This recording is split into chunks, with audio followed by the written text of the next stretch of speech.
Korang pernah naik tak kereta lembu? Pernah tengok tak sekarang kereta lembu?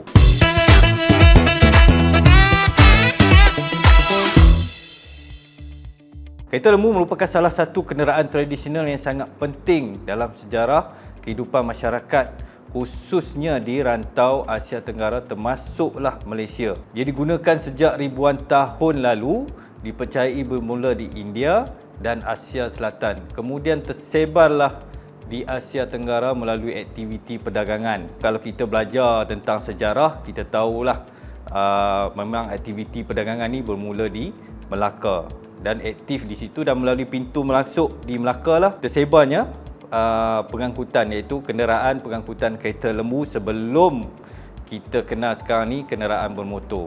Penggunaan kereta lembu pada masa dahulu digunakan untuk mengangkut hasil pertanian seperti kayu api, barang-barang dagangan. Selain itu menjadi kenderaan untuk membawa orang sama ada ke pasar, kenduri atau perjalanan jauh sebelum adanya kenderaan bermotor.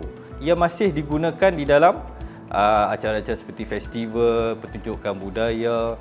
Contohnya di Melaka, kereta lembu dihias cantik dengan kain warna-warni untuk tarikan pelancong. Mesti tuan-tuan dan puan-puan jarang tengok, sekalipun di kaca televisyen memang kita jarang tengok penggunaan kereta lembu.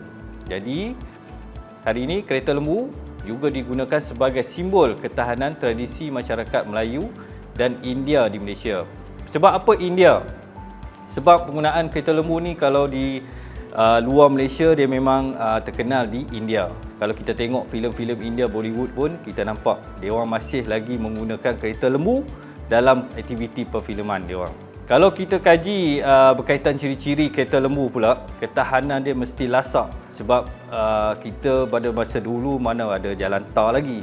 So jalan berbatu-batu, berbukit-bukit. So dia memerlukan ketahanan yang kuat melalui penggunaan kayu-kayu yang berkualiti tinggi seperti kayu merbau atau kayu jati yang sifat dia sangat keras dan tahan lama. So roda kayu yang besar dan tahan lasak untuk meredah jalan tanah dan berbatu, ditarik oleh sepasang lembu dengan kuk di bahu haiwan. Kereta lembu pada masa kini kita jarang digunakan. Jadi kalau tuan-tuan dan puan-puan ingin mengkaji ataupun melihat ataupun merasai sendiri pengalaman naik kereta lembu yang sudah beribu-ribu tahun ditinggalkan, datanglah ke negeri Melaka. Kerana di Melaka kita masih lagi memelihara alat pengangkutan tradisional ini sebab dia salah satu tarikan pelancong ataupun budaya masyarakat bermula masuknya kereta lembu di negeri Melaka. So harapan saya agar kereta lembu masih lagi dikenali oleh generasi akan datang. Nak tengok kereta lembu mana lagi? Datanglah Melaka.